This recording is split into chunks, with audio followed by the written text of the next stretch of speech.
नमस्कार, ABC channel में आपका स्वागत है। मैं हूं सचिन श्रीवास्तव और आप मेरे साथ देखेंगे आजमगढ़ से जुड़ी खबरें। आइए नजर डाल लेते हैं आज की खास खबरों पर। खबर के प्रायोजक हैं Niswa girls inter college, Paharpur, Azamgarh. Admission open classes nursery to 11th। Gravity institute Lucknow के सहयोग से आईआईटी और नीट की तैयारी। Sai international school Pura Pande Bhaduli Bazar Azamgarh. Admission open for new session. Nursery to class 9th and 11th। GD global school, Kartalpur, Azamgarh. Admission open for new session. Nursery to classes 9th and 11th। Sarvodaya public school, Harbanshpur, Azamgarh. Admission open classes nursery to 9th and 11th। Vedanta school of nursing and paramedical science Lachhirampur, Azamgarh. और lifestyle furniture Belanadi, Azamgarh. Azamgarh नगर पालिका क्षेत्र में बंदरों के बढ़ते उत्पात के कारण आम जीवन त्रस्त हो गया था। कई संगठनों ने नगर पालिका व प्रशासन पर बंदरों के प्रति लापरवाही का आरोप लगाकर मंडलायुक्त को ज्ञापन भी सौंपे थे। इसी क्रम में नगर पालिका परिषद आजमगढ़ की तरफ से मथुरा से बंदरों को पकड़ने वाली टीम को बुलाया गया। बंदरों को पकड़ने का अभियान मंगलवार से कोर्ट कंपाउंड से शुरू हुआ। इस दौरान मथुरा से आए मंकी कैचर ने अपने विशेष तरीके से बंदरों को पकड़ने का अभियान शुरू किया। पहले दिन कुछ ही घंटे में 81 बंदर पकड़ लिए गए। इन बंदरों को जंगल में छोड़ा जाएगा ताकि यह दोबारा वापस न आए। मामले में नगर पालिका अध्यक्ष सरफराज आलम मंसूर ने बताया कि काफी दिनों से बंदरों की समस्या आजमगढ़ में बरकरार थी और उनसे पहले के कार्यकाल में लोगों ने इसको लेकर लापरवाही बरती है। उनका अभी 10 माह का कार्यकाल है। इसमें उन्होंने इस अभियान को शुरू कराया क्योंकि उनको इसकी जरूरत महसूस हो रही थी और कई जगह बच्चों पर बंदरों ने हमला किया था। इसके अलावा आर्थिक नुकसान भी हो रहा था। यह अभियान अभी चलेगा। 3 से 4 हजार बंदरों को पकड़ने का लक्ष्य रखा गया है। वहीं मामले में मथुरा से आए मंकी कैचर माजिद अली ने बताया कि नगर पालिका के ईओ और अध्यक्ष की तरफ से उन लोगों को बुलाया गया है। इन बंदरों को सुरक्षित तरीके से पकड़ा जा रहा है ताकि यह घायल ना हो। इनको जंगल में छोड़ा जाएगा। यह निर्धारित करना नगर पालिका का काम है। वहीं अधिवक्ता ने भी इस कार्य को सराहा और कहा कि कई बार कोर्ट कैंपस में बंदरों ने हमला किया है, लोगों को काट लिया है। इसके चलते काफी परेशानी होती है। काफी दिनों से तो परेशान थी, तो काफ़ी दिन पहले जो लोग थे उनको संज्ञान लेना चाहिए था। हम तो 10 महीना हुआ हमें आए हुए, अपना इंतज़ाम करके हमने फिक्र थी तो हमने कराया, ये प्रयास कराया और करना ही चाहिए था। हमें ये बहुत ज़रूरी लगा तो हमने कराया, क्योंकि कई बच्चे गिर पड़ गए, कई बच्चों की जानें तक चली गई। तकिया की तरफ हम जानते हैं, हमारे अजीज़ दोस्त हैं पप्पू भाई, और फिर इधर एलवल में है हमारा मित्र है राणा, और वो क्या अपना काफ़ी लोग हैं। सभी लोगों ने ये बताया कि ऐसी ऐसी चोटें भी लग रही बच्चों को, बहुत जनजीवन अस्त व्यस्त कर रखा है इन बंदरों ने। तो ये इसलिए ज़रूरी था, इसलिए कराना, किसी तरीके से इंतज़ाम करा के कराया गया। हालांकि स्थिति नहीं थी, लेकिन फिर भी एनी हाउ करके, सम हाउ मैनेज करके इसको कराया जा रहा है। हमें लगता है कि ये 8 से 9 दिन का अभियान है। 8-9 दिन में हमारा लक्ष्य है कि 2.5 से 3 हज़ार बंदर हम पकड़ लेंगे, तो शहर में 80% बंदरों का जो तांडव है, उसका जो प्रकोप है वो घट जाएगा। तो उसमें अब हमें लगता है कि 9 दिन जनता को, 9 दिन बाद इन बंदरों से राहत मिल जाएगी। लगातार एक कार्य चलते रहे। अब लगातार का तो मतलब ये है कि एक आकलन है कि 2.5 से 3 हज़ार बंदर अगर कैच कर लिए जाएं, तो जो एक बड़ी समस्या से जूझ रहा है शहर बंदरों के तांडव से, वो 80% इसमें कमी आ जाएगी। तो अब ऐसा करने में जितना भी दिन लगे, लगातार लगे या 9 दिन लगे, जो भी आपका प्रश्न है उसके हिसाब से, तो वो तो करना ही पड़ेगा। और उसमें हम करेंगे। और अच्छा हमें देखा है कि कार्य करने का तरीका भी अच्छा इनका है। हमें लगता है कि ये कर लेंगे, कोई हफ्ते 8 दिन में इसको कंप्लीट कर लेंगे। सर ये आज ये फर्स्ट दिन था हमारा। नगर पालिका ने हमको बुलाया मथुरा से पकड़ने के लिए बंदर आजमगढ़ के अंदर। आज कलेक्टर जो पुलिस लाइन है उससे आज हमने 81 बंदर पकड़े हैं। फर्स्ट दिन था आज पहला। अच्छा, कितने का लक्ष्य है आप लोग का पकड़ने? लक्ष्य लगभग 3-4 हज़ार बंदरों का लक्ष्य दिया है नगर पालिका ने। कब तक आप लोग उसको पकड़ेंगे? देखो लगभग 1 महीना अभियान चलेगा। नगर पालिका की तरफ से चेयरमैन साहब ने बुलाया, इधर अधिशासी अधिकारी नगर पालिका के ईओ साहब, ये सब लोग की सहयोग से ये बंदर पकड़े जा रहे हैं आजमगढ़ के अंदर। काफ़ी लोग परेशान थे इससे। इसको छोड़ना कहाँ है पकड़ेंगे तो? अब इनको छोड़ने का ये नगर पालिका वाले तय करेंगे कहाँ जाना है छोड़ने। इनको जंगल में जाएंगे। अच्छा जी। लोगों को से इतना नुकसान है, जिले में हर मोहल्ले गांव परेशान है। कचहरी को, रेलवे स्टेशन को पूर्ण रूप से घेर लिया बंदरों ने, जिससे सामाजिक तरफ से भी नुकसान है और आम नागरिक को कभी भी किसी तरह का एक्सीडेंट हो सकता है। आर्थिक नुकसान भी उससे है। कभी किसी को डिस्टर्ब कर देते हैं और उनके द्वारा जो है तमाम काट लेते हैं आम नागरिकों को, वकील को, आम जनता को। इसी तरह इनका जनसंख्या बढ़ती जा रही है। जो नगर पालिका द्वारा काम किया है सराहनीय है, लेकिन ये हर मोहल्ले में बंदर हो गए हैं। कोई मोहल्ला बाकी नहीं है आज की डेट में, जिससे क्षति हो रही है पूरी तरह से। सामाजिक क्षति भी हो रही है कि लोग नुकसान हो रहा है उनका, और सब लोग डरे हैं। अच्छा, इसी तरह पशु के रूप में भी गायों का रोडों पर रहना एक्सीडेंट का वो बढ़ावा देती है। आए दिन ये एक्सीडेंट होते रहते हैं पशु के नाते और बंदरों के नाते। अच्छा, नगर पालिका द्वारा जो इस तरह का कदम उठाया गया है ये तो बहुत सराहनीय कदम है। हाँ। इसको कंटिन्यू रखना चाहिए। ये परमानेंट व्यवस्था होती रहे और बंदरों के कम से कम उनका नसबंदी हो, ताकि उनकी जनसंख्या कंट्रोल में आए। आजमगढ़ शहर कोतवाली क्षेत्र के करतालपुर तिराहे के पास एक कार रिपेयरिंग वर्कशॉप पर सोमवार की देर रात में आग लग गई। वर्कशॉप के पिछले हिस्से में लगी आग से हड़कंप मच गया। कुछ ही देर में वहां पर रखा सामान धू धू कर जलने लगा। वर्कशॉप में आग देख आसपास के लोगों ने वर्कशॉप संचालक अमित श्रीवास्तव निवासी पटखौली शहर कोतवाली को सूचना दिया।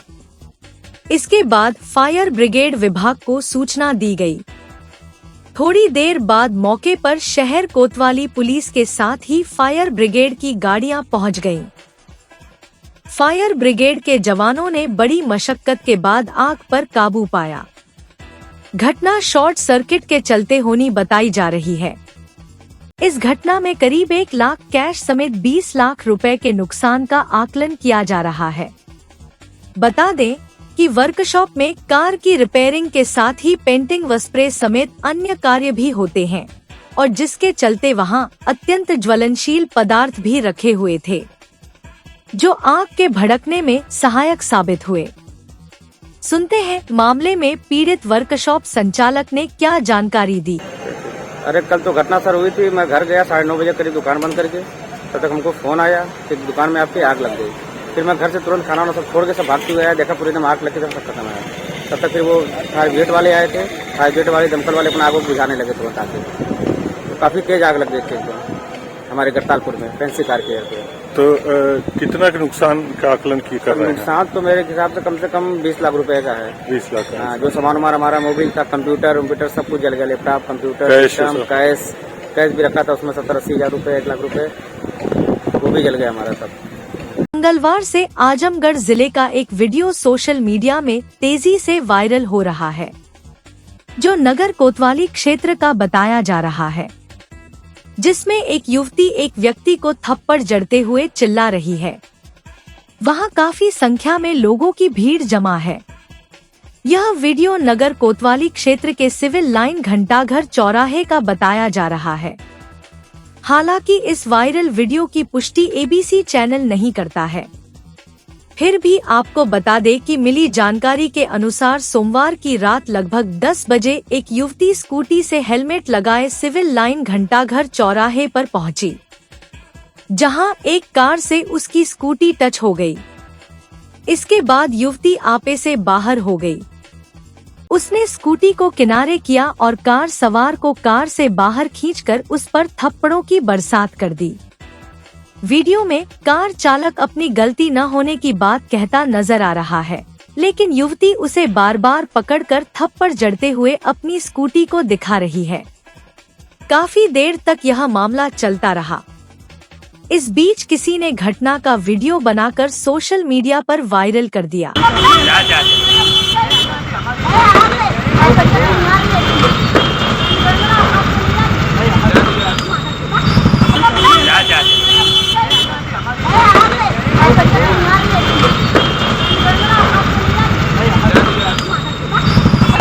हो गए भैया, हमारी गलती भैया, हमारी गलती हो गई, हमारी गलती हो गई, हो गए भैया, हमारी गलती भैया, हमारी गलती हो गई, हमारी गलती हो गई। सोशल मीडिया के माध्यम से एक वीडियो संज्ञान में आया है जिसमें एक युवती एक युवक के साथ मारपीट कर रही है। ये थाना कोतवाली का बताया गया है और ये एक्सीडेंट के उपरांत ये घटना घटित हुई। इसकी जांच सीओसीटी को सौंपी गई है। जांच उपरांत जो भी दोषी पाया जाएगा उन लोगों के विरुद्ध नियमानुसार दंडात्मक कार्रवाई की जाएगी। किसी की तरफ से कोई तहरीर मिली? अभी किसी तरफ से तहरीर प्राप्त नहीं है, मगर हम लोग प्रयास कर रहे हैं कि लड़की आइडेंटिफाई हो जाए जिसने मारपीट करी है। हम लोग विधिक कार्रवाई करेंगे। वर्तमान सरकार असंगठित क्षेत्र के कामगारों के अधिकारों की रक्षा और सरकारी योजनाओं का लाभ देने के प्रति गंभीर है। वह उनका शोषण रोकने के लिए नई व्यवस्था की है। अब यदि किसी कामगार को कार्यदायी संस्था द्वारा कम भुगतान किया जाता है या किसी अन्य प्रकार से शोषण हो रहा है तो वह विभाग में अपनी शिकायत दर्ज करा सकता है। विभाग उसको हक दिलाएगा। इसी अधिकार के क्रम में सोमवार को जिले में काम कर रहे मध्य प्रदेश के कई कामगारों ने मजदूरी न दिए जाने की श्रम आयुक्त से शिकायत की थी। कोई हल नहीं निकल पाने और मजदूरी का भुगतान लटकने की आशंका को लेकर मंगलवार को उन्होंने जिलाधिकारी से गुहार लगाई। उन्होंने बताया कि वृक्षारोपण अभियान के अंतर्गत उन्होंने गड्ढों की खुदाई का कार्य किया था, जिसकी मजदूरी उन्हें प्राप्त नहीं हुई। बकाया मजदूरी को लेकर उन्होंने श्रम आयुक्त से गुहार लगाई थी, लेकिन उन्हें कोई ठोस आश्वासन नहीं मिला। हालांकि उप श्रमायुक्त राजेश कुमार ने मामले को गंभीरता से लेते हुए जांच उपरांत मजदूरों की शिकायत के निवारण का आश्वासन दिया था। मजदूरों ने बताया कि उनकी कुल लगभग 2 लाख की मजदूरी है, जिसमें से उन्हें मात्र 2 लाख का भुगतान हुआ है। के लिए धमकी दी जा रही रवि दरोगा जी के द्वारा कि जान से मार डालेंगे तेरे को। मैंने लालगंज रेंज के अंदर रवि यादव के यहाँ गड्ढा खोदे 10,900 से 10। इसके बाद रवि के यहाँ मजदूरी करी 9। इसके बाद गए अवध बिहारी के यहाँ, उनके यहाँ हमने गड्ढा खोदे 16,000, मजदूरी करी 3। इसके बाद गड्ढा खोदे हमने सतीश यादव के यहाँ 16, सतीश यादव के खोदे गड्ढा 7,770, जिसे मजदूरी करी 2 दिन। इसमें फिर परमंदर यादव के गड्ढा खोदे 27 या 3 गड्ढा खोदे, मजदूरी करी 3 दिन। हमारा भुगतान हो रहा 12 लाख रुपये कुछ हो रहा है। हमको खर्चा मिला 1,07,000 एक जगह और 60-70 है। हम पे 2 लाख का खर्चा मिला है। हमारा भुगतान काट के हमारे मजदूरों को सबको भुगतान दिलवा दिए। हम कलेक्टर साहब से गुहार लगा रहे हैं 2 दिन से। जो शासन की मजदूरी है, जो शासन की द्वारा रोका गया है, यहाँ पे हमको रवि दरोगा भगाया, तो मैं कलेक्टर साहब से गुहार लगाने आया हूँ। मैं कौन दे रहा है? वेतन हमको चाहिए वन विभाग से, कलेक्टर द्वारा दवा दे। जो शासन की रेट है 471 मजदूरी, गड्ढे की रेट शासन द्वारा 15 रुपये 30 पैसा है, वो रेट हमको चाहिए। और हमारे यहाँ वन विभाग हमको कहते जान से गोली से मार डालेंगे। हम अपने निरुआ सांसद के पास कल गए थे, उन्होंने भी आशा दी मेरे को आने के यहाँ पे आ रहे हैं। उन्होंने साथ दी हमको आ रहे हैं। हम कैसे हम चाहते हैं हमारा पेमेंट दबा दे। निरुआ सांसद जी बोले कि हमारा यहाँ पे आपका भुगतान दोबारा है कलेक्टर मोदी के यहाँ, और हमारे लेबर को मानना हो तो हमारे मग रहे नहीं, हम इसे ही बैठे हैं। पेमेंट नहीं पे लेके जाएंगे। निरुआ सांसद भी आ रहे हैं, हमारा पेमेंट लेके ही जाएंगे। हम लोग मजदूरी करते थे सर, काम करते थे गड्ढे में, लेकिन हमारे कोई यहाँ सुनवाई नहीं हो रहा है। हमारे पैसा नहीं दिया जा रहा है। यहाँ पर हमारे बच्चे भूखे मर रहे हैं। यहाँ कोई नहीं है हमारा सुनने वाला, न कलेक्टर साहब। यहाँ आते हैं तो सब बोलते हैं भागो भागो यहाँ से भागो। मारपीट को धमकी दे रहे हैं, मारने के लिए धमकी दे रहे हैं हमको धमकी दे रहे हैं सर। यहाँ पर हम क्या, यहाँ पर लेबर हमारे कोई लेबर क्यों नहीं है यहाँ पर? हम लोग 40 लोग हैं, बच्चे मिला के 50 हैं। 50 आदमी पड़े हैं हम लोग। हम लोग यहाँ कितने परसों से भटक रहे हैं सर। कुछ सुनवाई नहीं हुई सर। हमारे बच्चे भूखे मर रहे, छोटे छोटे बच्चे लिए हम लोग। हम मजदूरी करने वाले हैं, मजदूरी दे दे, हमारा भुगतान कर दे, हमसे कोई इसमें लेना देना नहीं। समस्या जो है इन लोगों का जो कहना है मजदूरों का ये कहना है कि जो इन्होंने जितना गड्ढा खोदा है उसके अनुसार इनको पेमेंट नहीं मिला है, जो इन लोगों का आरोप है। और मतलब जो इन लोगों का कहना है उसके अनुसार इन्होंने लालगंज रेंज, अतरौलिया और महाराजगंज रेंज में कुछ गड्ढे खोदे हैं पिछले फरवरी मंथ में, और हमारे स्टाफ के अनुसार इनको पेमेंट हो चुका है, पर इनका कहना है कि पेमेंट नहीं हुआ है। तो एक समस्या है, इसके समाधान के लिए हमारा ये कहना है कि इनके जो भी जिम्मेदार हैं वो एक आदमी चल के अपनी बात हमारे यहाँ डीएफओ साहब के सामने रखें कि हमने इतना काम किया है, हमारा इतना पेमेंट होना चाहिए और एक्चुअल में हमें इतना मिला है। जो भी अगर ये पाया जाता है कि सत्य इन्होंने इतना काम किया है, इनको पेमेंट कम हुआ है, तो जो भी रिमेनिंग पेमेंट होगा उनको तत्काल मतलब दे दिया जाएगा। लगभग कितने दिनों से काम कर रहे थे, तो लगभग कितना इनका पेमेंट बनता है?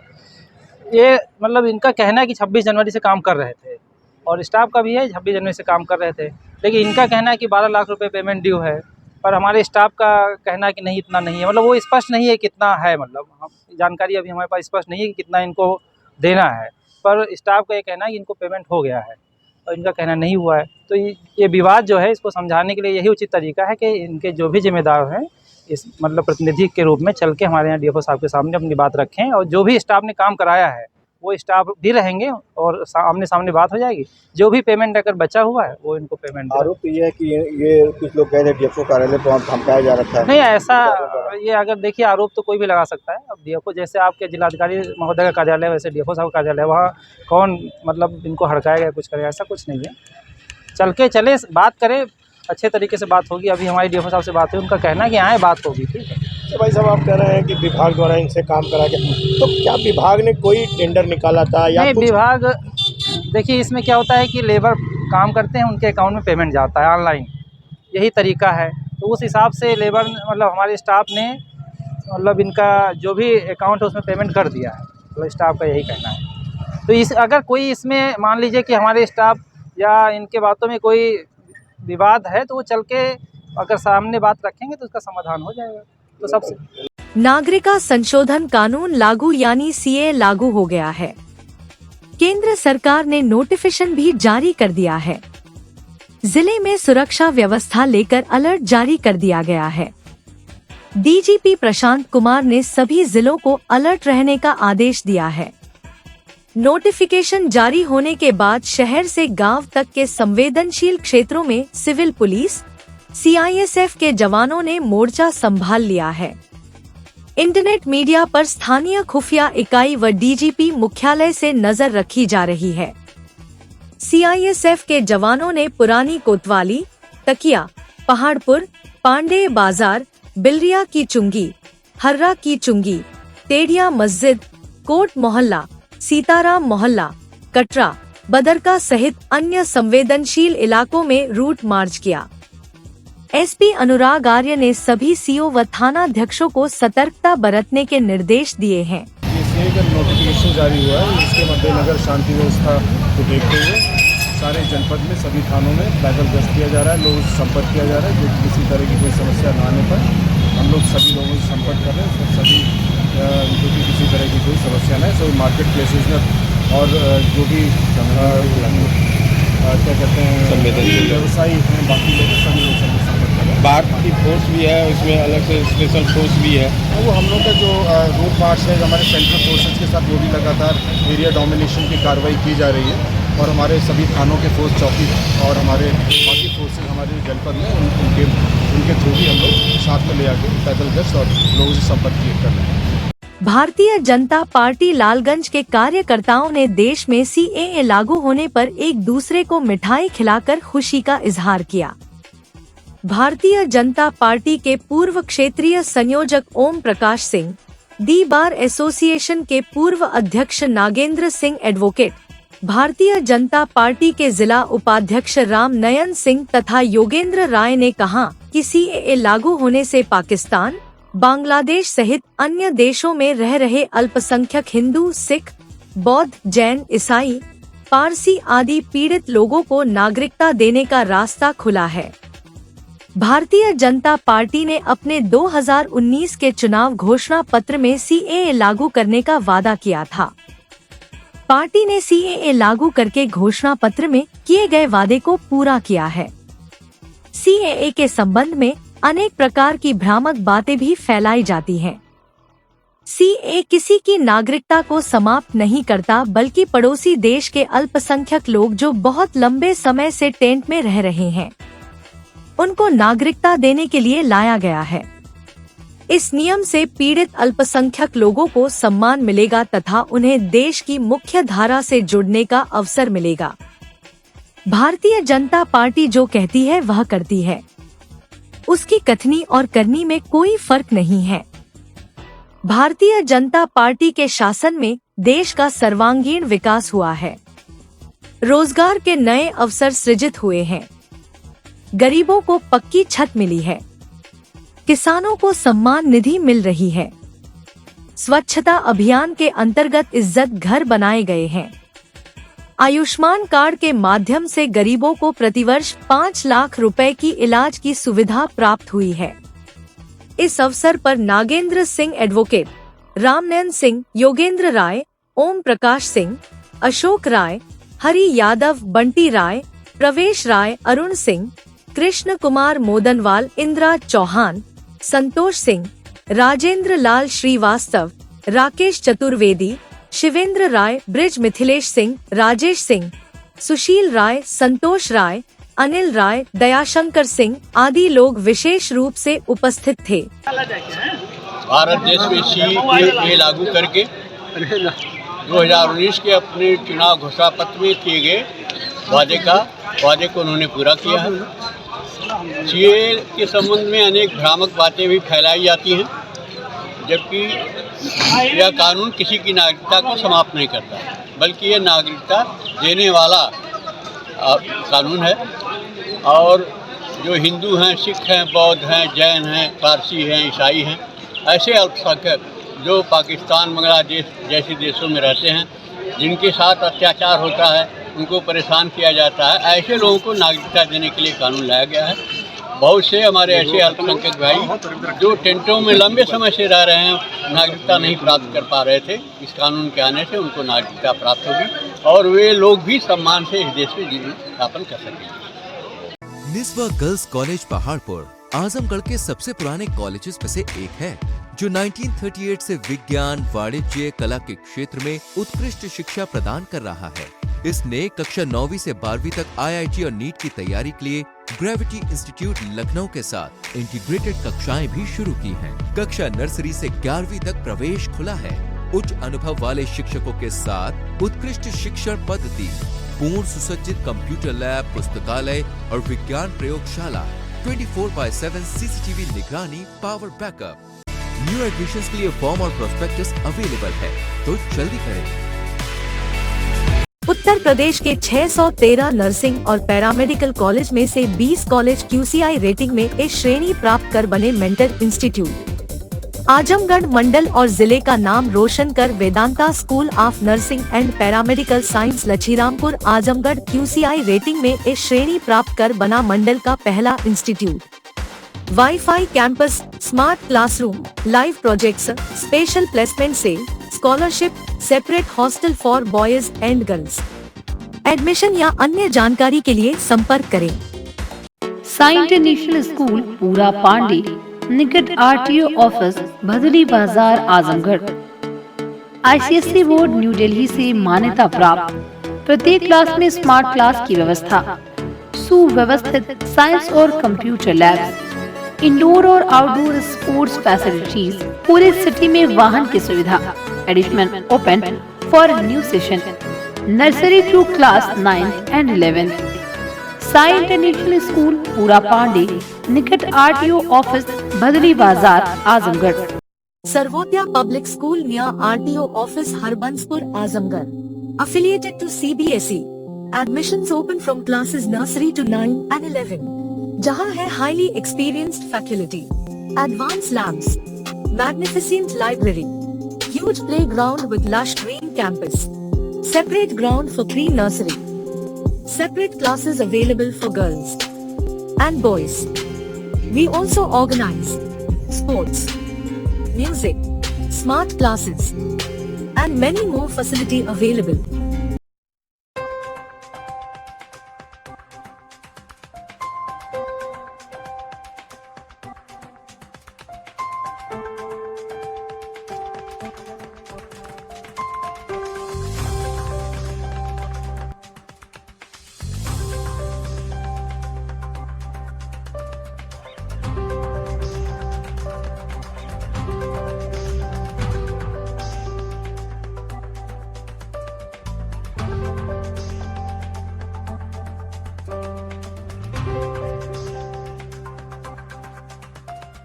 Lifestyle furniture, Belnadi, Azamgarh. सभी प्रकार के फर्नीचर एवं इलेक्ट्रॉनिक सामानों की भरपूर रेंज उपलब्ध।